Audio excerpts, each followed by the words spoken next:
This podcast is sponsored by ebookit.com, self-publishing solutions for the independent author and small press. Visit us today at ebookit.com.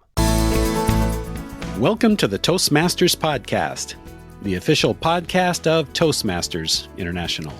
Hello, everybody. This is Greg Gazin. And I'm Ryan Levesque. Ryan, we all know it's tradition here at the Toastmasters Podcast to have the pleasure of interviewing the newest world champion of public speaking. And this year is no exception. Ryan, who are we speaking with today? Today, we have the pleasure to speak with Jocelyn Tyson. Professionally, Jocelyn works as a vaccine health and science specialist for a major pharmaceutical company. A Toastmaster since 2021 and a member of Voorhees Toastmasters Club, Jocelyn competed in the International Speech Contest for the very first time this year. She began with an initial goal to make it to the district level of the contest. She went all the way to the semifinals and then to the final stage, where she emerged victorious out of 7 other contestants. Jocelyn is featured in the November 2023 issue of the Toastmaster magazine. The article is called Meet the Winners of the 2023 World Championship of Public Speaking. 3 women secure their place in Toastmasters history. Joining us from Baltimore, Maryland, world champion of public speaking, Jocelyn Tyson. Welcome to the Toastmasters Podcast. Thank you, gentlemen, for that fabulous welcome and intro. This is really great to be on the podcast today, so thank you. Well, first of all, congratulations and a first-timer to the speech competitions. That is incredible. You're so busy. Your public relations manager, I understand, is scheduling all your interviews. Now that the dust is sort of settled, how does it feel? It's still so surreal. As you mentioned, it was my first contest, and I still can't. I feel like I had to pinch myself sometimes to keep saying, come on, you're here. This is it. This is you. It's you. Yeah, you got it. They can't take it away. But now, of course, you can no longer compete. Right. Lucky for us. Man. Wow. I mentioned that your goal was to get to the district level. Well, obviously, you won at the district level. Were you surprised? Yes, I was. I knew I did well. I walked away feeling confident that I had done well and did the best that I could. So I felt good about my performance and my speech. But there were some good people that I was up against, and with good speeches, to the point where I just said, well, we'll see how it rolls, because at this point, I know I'm dealing with some elite people. So I was surprised, but I'm grateful, though, at the same time. Like, wow, I did it. Yeah, for sure. Well, Greg mentioned the dust settling.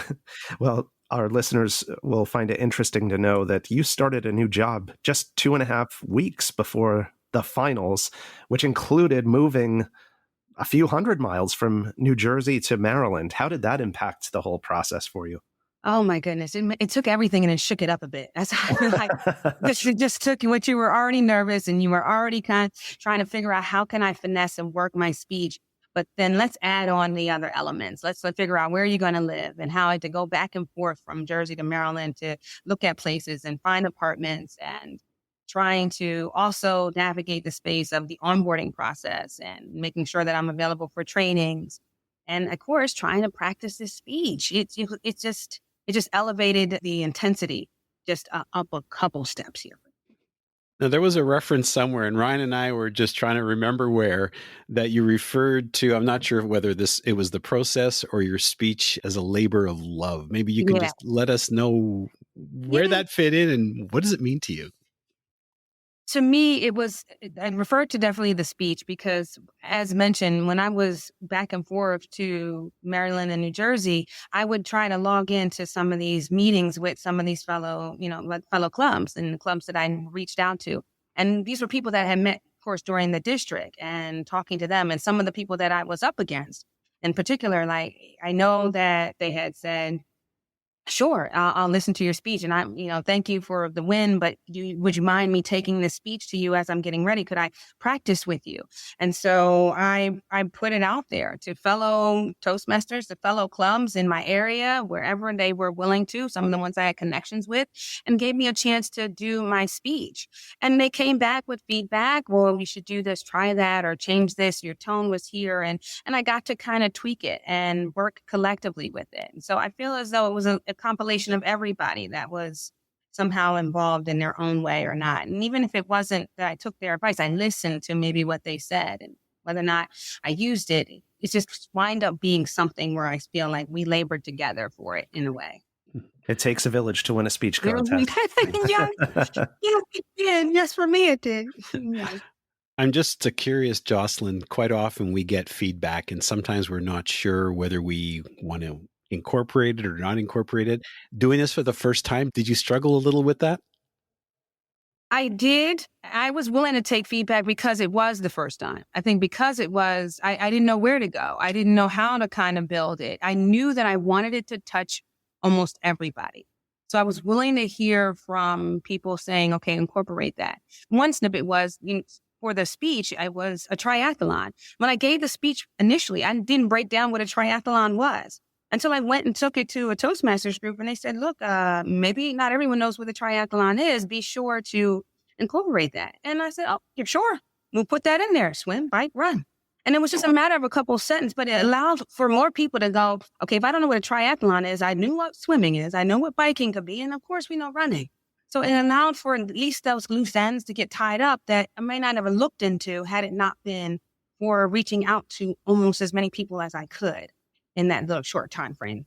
The challenge of taking on this triathlon is right at the heart of your speech. And if I have this right, you shared that you hated running, you hadn't done much bike riding, and you didn't even know how to swim when you chose to take on a triathlon. Given all of that, what made you want to take this challenge on for yourself? I was hitting a milestone birthday. I am massively athletic, I think, by some definition. And I wanted to do something. It was midst of the pandemic. You can't go out, really. You can't have parties. You really weren't doing all of that. And I wanted something as a marker that would give me that feeling that I accomplished something great. And it truly was a bucket list item. And so I decided, you know what? Let's do it. Let's get this swim thing under control. You can do this. Just go ahead, go for it. I am starting to take lessons. And I did. I had actually started to take a few lessons before I had signed up. And I said, why don't you push yourself? Sign up for a triathlon. This way it's do or die. Make it worth it. Sometimes you need that final test to at least something to strive for that you can use, I guess, a goalpost. So you can say, okay, I have to get at least this good. So I want to be at least some type of good for my birthday, which I knew was coming up. And so that's why it wanted to be something that I could really sink my teeth into and mark it as a win and just an accomplishment. So it truly was. You mentioned that you made some changes based on some feedback. And sometimes we'll hear from world champions that based on feedback they get, the speech that they end with looks almost nothing like the first speech that they started with. Can you tell us a little bit about the evolution of your winning speech, and what did it look like earlier on? Did you make real significant changes to it? I do believe I did. I started to realize what could resonate better. But yes, so I think it did change. The ending changed because that's what I couldn't figure out. And I did have a title. I didn't have a title for the longest. And it took me a while to pull it together. And I was asking people, what are your thoughts? What should I do for a title? And at the time, I didn't have You Been There in there. And Have You Been There had added towards the end. And that's when I incorporated in each kind of moment during the race, where it was this moment where you're making a decision. Because all those things happen. But at those moments, that's when I said, I need to make something resonate at this moment. Have you been there? And when I got advice, that was different. Have you been there? And when you had to decide to quit something, or now you're going to keep going because you got too far in, have you been there? So that started to be some of those things that I started to, that wasn't in the beginning at all. And that wasn't there. And in the end, as mentioned, trying to pine and pull it all together, because I had learned so much from that race. I think I had like 3 things I wanted to end with, but I said, no, it's too much. It's too much. I know you learned a lot, but you got 7 minutes. It's down to 1. People can sink their teeth into 1. Yeah, I know sometimes it's hard. The lines or the words that you think are pure gold, they end up just having to get melted away, unfortunately. Oh, man. Yeah, you're thinking, this is great. I can't take this out. No, you do. You got to take it. It's funny that you responded by talking about the title, because it's almost as if you're looking at my notes that I have in front of me, because my question was going to be, or would start with, I really enjoyed your semifinal speech. Do you want to play again? And the one thing that I noticed is that the speech title, like your winning speech, both of them were also in the form of a question.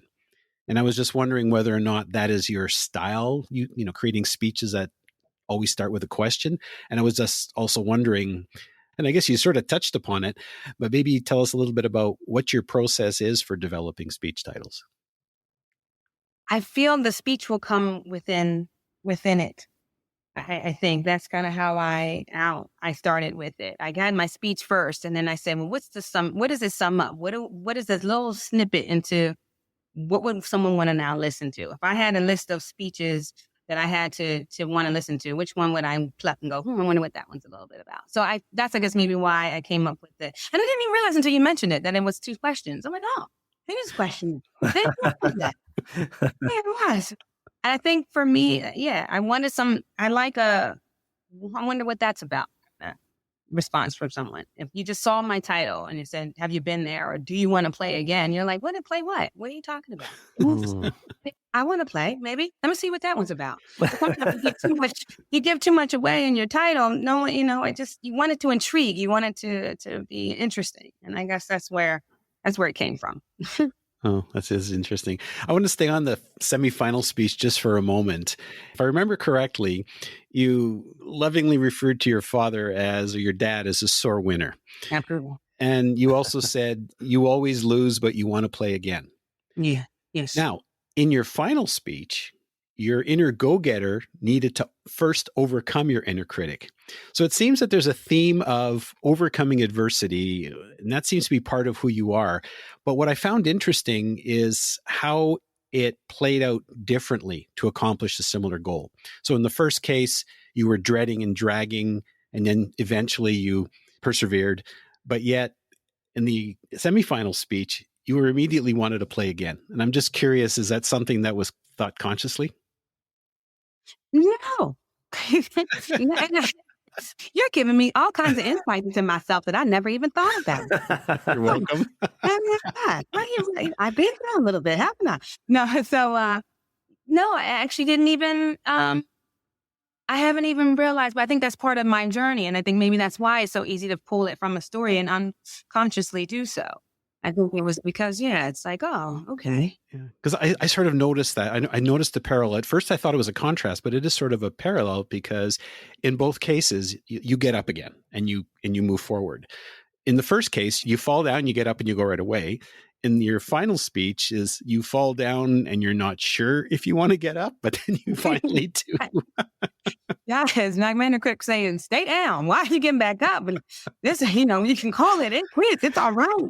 You can walk away with your pride. Now, don't do this. Absolutely. I think that because I think it speaks on to, as you get older, I think what's made it more difficult is that you're overcoming now all the things of why and all the times you've been telling yourself you shouldn't have been doing this. And this is not what you do. Whereas the games were fun. And that was something that you got up and you just realized it wasn't so much the loss. You were having fun in the moment. I think, of course, now this race was different. I wasn't having fun in the moment. There was nothing fun about this. It was only as in, who are you doing this for? Because you're doing this for you. There's a half of you that says, we don't have to do this. It's just interesting. But it's funny that you mentioned that. In both cases, your message came through loud and clear. Good. That's what you want. That's the key to a good speech, is that your message is clear. See, I think part of your charm, if I can say it that way, Jocelyn, is that, as a first timer, you didn't have all of this, I don't know, sort of preconceived notions or baggage. I was going to say in some cases baggage. But something else that was unique about your journey, quite often when people get to the final stages, at least of the competition, if not sooner, they end up working with a professional coach to help them really prepare and optimize that speech. You chose a different path. Can you tell us about that? I wanted just to see, what if this is my first time? Okay, what if, let's talk about it. What if I actually did well, without any help? Why don't I just give it a try? And that's all I wanted to do, was just try on my own first. Let me fall on my own first. Let me get out here, see what it looks like, get a lay of the land. And then once I fall, let me pick myself up, learn from that fall, and then take that experience, information, or what do I need tweaking? What do I need help with? What would I say I needed to grow more when I saw who the competition was and how they performed and how they were able to display their message? Where's the gap for me? And I wanted to take that bit of knowledge, but I think that would have resonated more for me, and then take it to someone. Because I know that we all have our way of delivering, and everybody has their own style, format, how they build a speech. And I didn't know if mine was bad or good. I wanted to just first, let's figure it out. And it was just like that. What if I made it on my own? Wouldn't that be something? Yeah. And that's what wound up happening. I didn't even think that was going to happen. I had not prepared nor planned it. It was just a thought, but it turned out pretty great. It did. But then, Jocelyn, there was this moment, and I wouldn't have known about this if I hadn't read the article in the November 2023 issue of the Toastmaster magazine that you were interviewed for.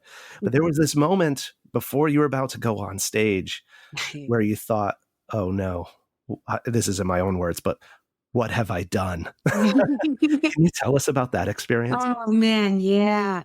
I was back there having a moment. Like, it was a full-fledged, I don't know if you saw it a panic attack or I would have tried it, but it was a moment where all of it was coming down. I just got finished hearing Anastasia, who was first. And to come on first is always a tough position, but she came out blazing. It seemed like she flowed confidently, poised. I felt like she was part of an advanced Toastmaster club, and she just showed that she knew how she wanted to deliver and did it flawlessly. Then Miriam steps up there, and man, she had a grace and a flair, all unique to her own. And she's told a story that was so heartfelt. And I think in the midst of her story, it's when I said, I don't know if I need to, how am I here? How am I here? How did I get here?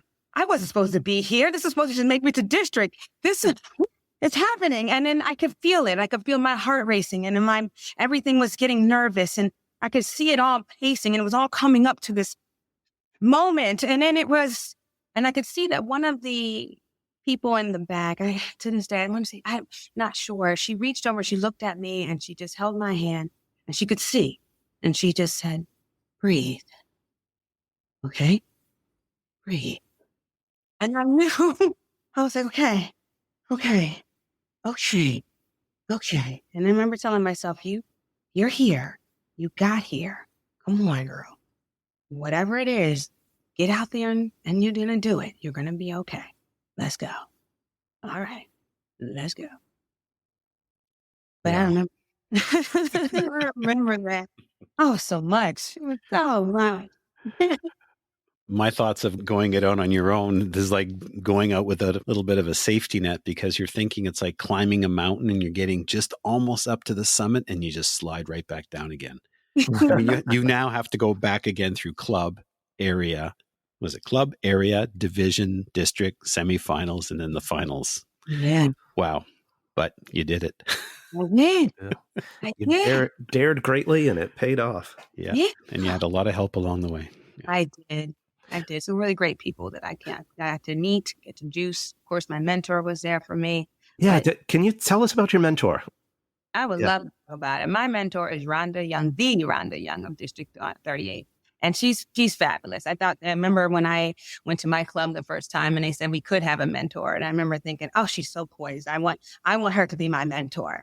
And I liked her as a mentor because the way she helped me, it was more so listening to what speaks to me. And it wasn't like she pushed me in the sense of, this is what you need to do. That's what you need to do. It was almost as if like, you need to listen to yourself. You need to know what resonates with you. I want you to make, whatever edits and cuts you make, it needs to be something that you feel is appropriate. She would give me her opinion, rightfully so, but it was allowed for me to now say, okay, you have what it takes. And it was almost like she was like a cheerleader in that regard. It wasn't so much that she worked and we worked our speeches. She allowed me to write my speech. And every time I would say, okay, I think I'm ready. I want to bring this one to you. and she would be willing there and listen and hear me out. I changed it one time, the ending completely. And I remember, even the beginning, I think I took it to a group of non-Toastmasters and they weren't keen on it. They changed up some things and then I completely almost changed it. And then when I brought it to my mentor, she said, "What are you doing? What is this? Where's the first one? I think you need to go back to the first one. If you want to tweak it again, but don't take it all around." And I remember thinking, okay, you might be right. Okay, you're right.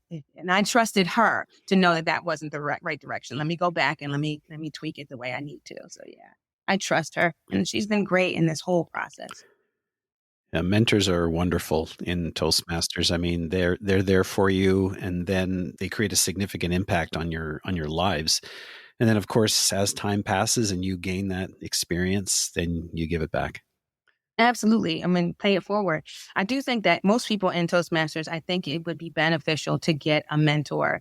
I know we like to think that we know best, but I think it's best to have that just another voice, another opinion, and then honestly reach out to your mentor and tell them what you need from them. Because sometimes they may not know that you're thinking one thing or another thing. And I always say, if your mentor is able to hear your speech and you have still an evaluator, also have your mentor give some feedback. You have express to them how you want to grow, how you want to have some tweaking. I want to work on my vocal variety. True, your evaluators will do so, especially if it's in that part of your pathway, but always have a little bit of help from your mentor in helping to guide you and to help mold and build and work on. I think it's a must. Absolutely. And before you get a mentor, you first have to make sure that you're a Toastmaster. So on that note, I'm curious, Jocelyn, how did you start out? What brought you into Toastmasters? I was always intrigued about public speaking. And as a pharmacist, I am, of course, a pharmacist is my career path and by trade. And I had those opportunities to speak to people, but not as often to speak in large crowds. And I wanted to have a moment, and I was thinking, you know what, I would love to start to speak in have a venue to speak to people with. And so I figured that Toastmasters sounds like that safe space. And I remember telling people I toured other clubs trying to find that right one. And I stumbled across Voorhees Toastmasters because it was perfect on my way home from work. And from that point on, I liked the setting. I liked the diversity of the club. I liked how it was all different levels.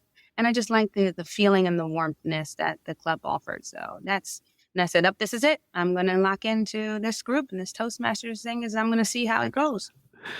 That's beautiful. You're now on an incredible journey. And quite often we love to ask because it's usually a whirlwind for the world champ. Just after the convention happens and they get the crown and the trophy, it just, it can go in so many different directions. And we often ask what's next for the world champ. But I know that when Mark Brown, world champion of 1995, asked you that question, I think post competition, you answered grow.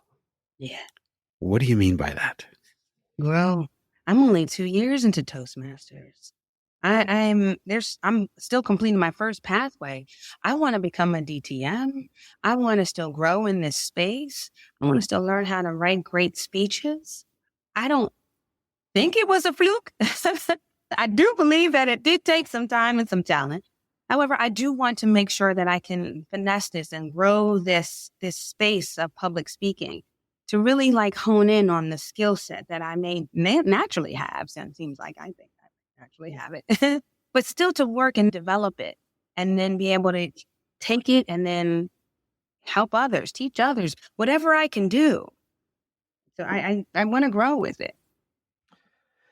There's something else that's unique to this year of the competition. This is only the second time in Toastmasters International history where the 3 winners of the World Championship of Public Speaking were all women.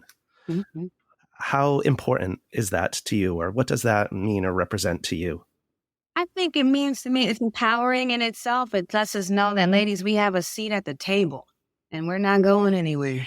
And that if anyone has inhibited you or told you you couldn't do something because you don't look a certain way or you fit a certain part, that's not true. We can still do. And I think it's shown that the talent was selected and that it was women. And we could sit here at this year.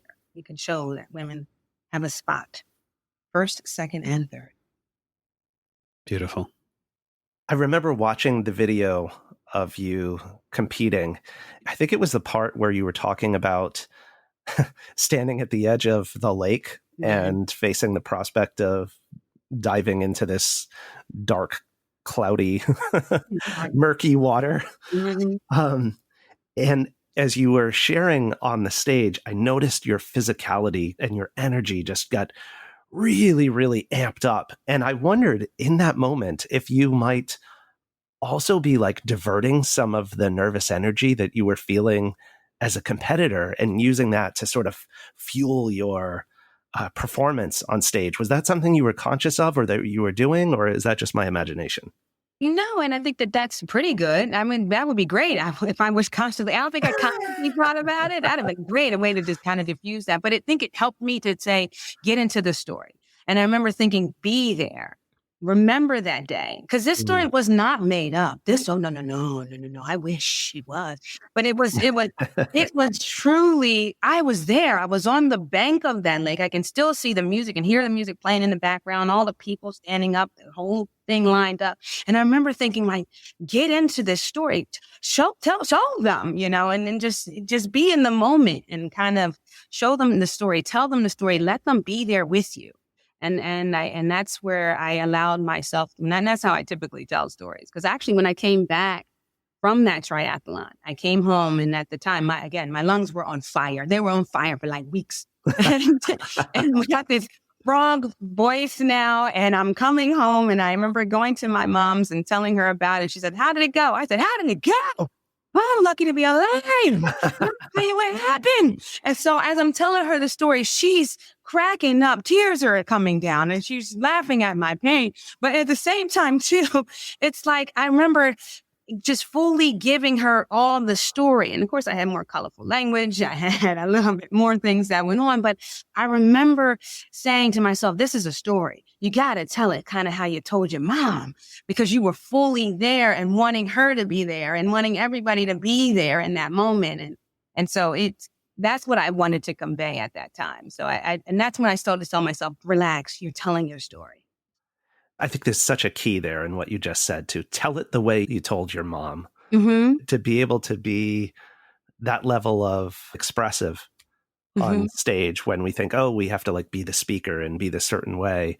I love that was the cue you gave yourself. Yeah.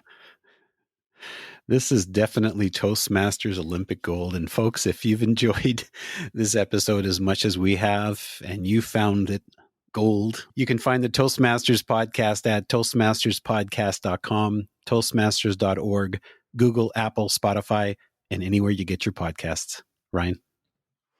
So, Jocelyn, before we let you go, I'd love to ask, how do you think you will end up using this title, this elevated status in the Toastmasters community, to give back? And on the backside of that, I know that there are going to be Toastmasters around the world, districts wanting to bring you in to speak. What's the best way for them to get in touch to make that happen? Absolutely. For me, I think this space I'm going to use this as best I can. Again, as much to grow and to get the experiences, to try and see new things and meet new people and have that experience with different clubs, different districts. And I think that's going to be really great. I'm excited for that. I'm excited for the connections and the people reaching out and having the moments to speak and having to speak in front of people again, and just hopefully sending a positive message. One of, in this case, like my triathlon, which is overcoming those inner critics and, pushing for that inner go-getter, or the ones that I did in my semifinal, which is play again, and that you'll have moments of failure, but you can keep at it, and just help to inspire as I go along in this place. So I'm excited for that, and hopefully I can continue to use that and develop and get better and have more speeches, because I got a couple in here, my little box of speeches that I'm ready to kind of give and to deliver more. So I'm excited for that.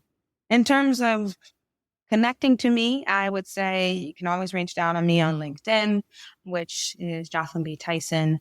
And then we'll see PharmD, which I have my doctorate in pharmacy. You will see that in there. Of course, my photo. And then also to my PR rep. And that's going to be at PR@TM T as in Tom, M as in Mary, district38.org. Perfect. And just a reminder, if you haven't already, be sure to check out the article in the November 2023 issue of the Toastmaster magazine featuring Jocelyn. It's called, once again, Meet the Winners of the 2023 World Championship of Public Speaking. Jocelyn Tyson, 2023 World Champion of Public Speaking, thank you so much for coming on the show and sharing your story with us today. Thank you for having me on. Appreciate it. An absolute pleasure. Enjoy the journey.